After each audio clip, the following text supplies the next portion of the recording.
On Bainbridge Island, a half-hour ferry ride west of Seattle, the Bainbridge Island School District needed a replacement elementary school to support a flexible, student-centered approach to learning.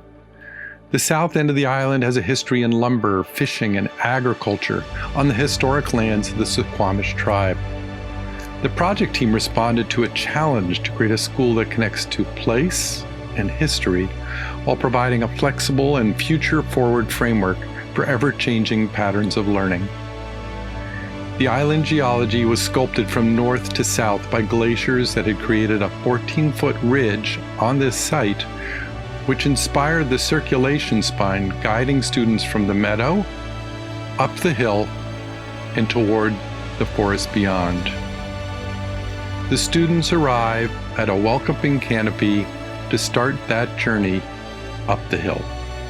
In 2016, the community passed a bond to help rebuild Blakely Elementary, and that was such a great opportunity for us to not only update a building that was quite dated and wasn't seismically sound, that kind of thing, but really to help us re-envision what we wanted to do with student learning and to continue to make this space a hub for the community. We worked with our teachers, our community, and our students to create something that the community would have pride in and recognize that we did honor their constant commitment to education through the decades.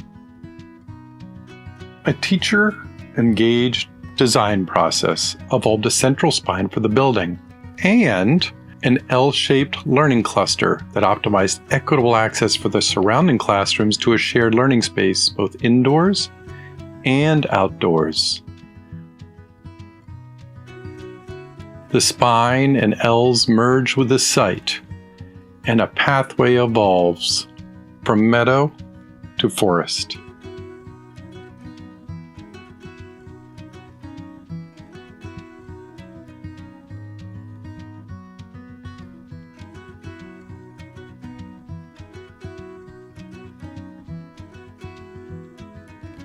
I think it's important that every school and staff should go through this process because it is truly practice changing.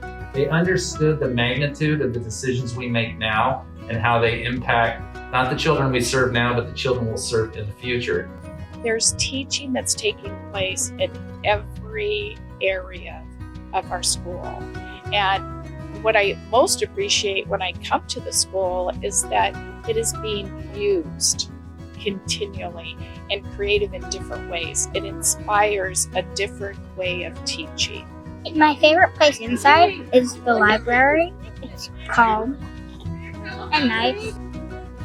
I still can't get over the difference of just the behavior of the children when I read to them in this room. They're just calmer. They're enthralled. It's the seeing learning everywhere you look.